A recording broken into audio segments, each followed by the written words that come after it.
These 8 advanced English words will lift your fluency and your IELTS, TOEFL, or Cambridge score, and you won't just memorize them. You'll meet each one inside the story, feel what it means, then prove you caught it. That's how your brain keeps them for good. The man dying on Dr. Eve Sorel's operating table was the man who had killed her son.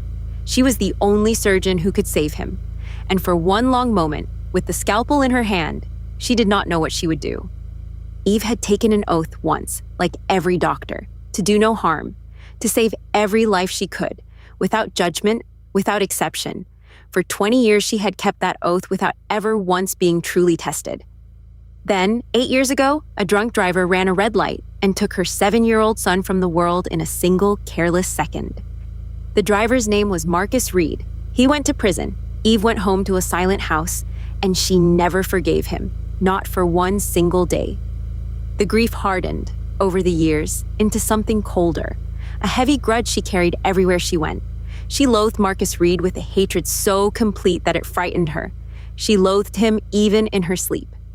She told herself the grudge kept her son close to her. In truth, it was slowly poisoning the rest of her life, a private anguish that no surgery, no success, and no passing year could ever cut out. Then, on an ordinary night shift, the ambulance doors burst open. A car crash? A man, critical, bleeding inside, minutes from death. The trauma team rushed him in, and Eve scrubbed for emergency surgery before she had even seen his face. She saw the name on the chart as she stepped to the table, Marcus Reed. He was older now, gray, broken on the steel before her. He did not know her. He was senseless, dying, and entirely in her hands. And Eve understood with a terrible clarity that no one would ever know. A man this badly injured could die on any table, under any surgeon, and the world would call it nothing but a tragedy. She had only to be a little slow, to let her hands hesitate, to let the night finish what it had started. For one moment, one long roaring moment, the grudge of 8 years rose up in her and screamed that this was justice, that she did not owe this man her skill, that she could, at last, simply let him die. Her hands were shaking. The anguish of all those years pressed down on her like a great wave. To save him felt like a betrayal of her son. To kill him felt like becoming the very thing she loathed. And then, beneath all of the noise, Eve heard the quietest voice of all, her own, from 20 years before, swearing an oath that she had meant with her whole heart. She began to operate. For 4 hours, Dr. Eve Sorel fought for the life of the man she hated more than anyone alive. She gave him every last shred of her brilliance. She did not let her hands waver even once.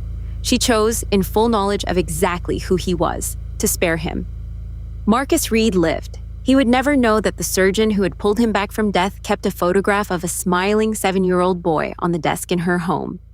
Eve did not save Marcus for his sake. She did not even, in that moment, forgive him. But something happened on the long walk to her car that night, in the cold and the dark. The grudge she had carried for 8 years, the one that had been quietly killing her, at last, very quietly, set her down. She had thought that sparing him would feel like surrender. Instead, it felt like the first clean breath she had drawn since her son died. In choosing mercy, she had not freed Marcus Reed at all. She had freed herself. Weeks later, Eve learned something she had never expected. Since his release from prison, Marcus Reed had spent every single year of his freedom working, without pay, for a road safety charity, standing in school halls, telling frightened teenagers about the worst thing he had ever done, trying, in the only way left to him, to atone. He had been trying to atone for her son, and she, without ever meaning to, had answered him with mercy. 2 strangers, bound forever by the worst night of both their lives, had each chosen, alone in the dark, to do the harder and the better thing. Eve never told him who she was. She did not need to. She had kept her oath, and at long last she had her peace. And she found to her own surprise that she had begun, very slowly, to forgive. Now, did you catch all 8? Let's find out. A verb meaning to stop feeling anger towards someone for a wrong. It's letting go of the blame you have held against someone. For 8 long years, Eve could not bring herself to do this. Slowly, at last, she began to do what to the man who had hurt her.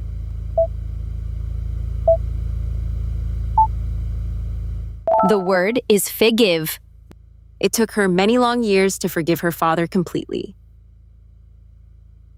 A noun for compassion shown to someone who is in your power. It's the kindness a judge or a victor can choose to give. Eve chose this and saved the life of the man she hated. In showing what, she set not him, but herself free.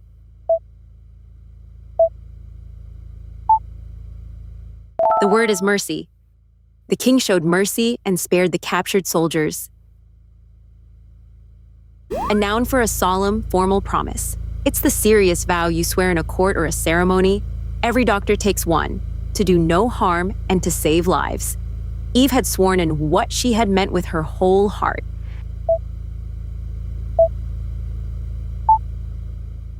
The word is oath. The new president swore an oath to serve the people. A verb meaning to choose not to harm or kill someone. It's deciding to let someone live when you could end them. Eve did this for the man, knowing exactly who he was. She chose to do what to the very man she had every reason to hate.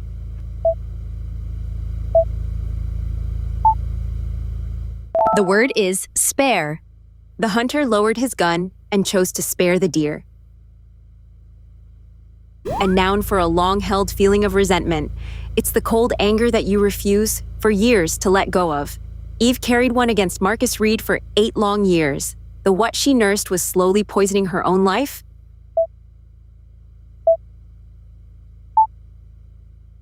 The word is grudge.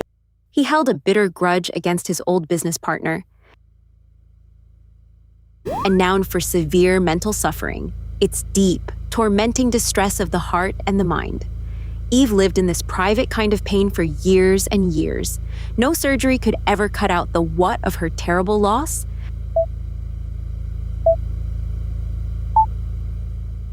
The word is anguish. The parents waited in anguish for news of their missing child. A verb meaning to hate something or someone intensely. It's a hatred far stronger than simply disliking something. Eve did this to Marcus Reed with all of her heart. She had come to do what to the man more than anyone else alive.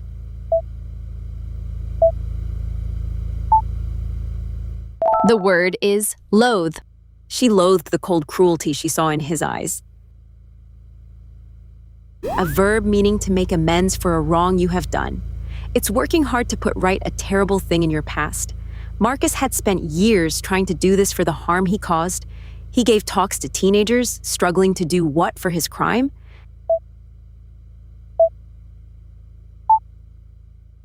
The word is atone. He spent the rest of his life trying to atone for his mistake. Quick recap. How many do you still remember? Fərɡɪv. ʻmɛ̀rsi. Oath. Spɛr. Grudge.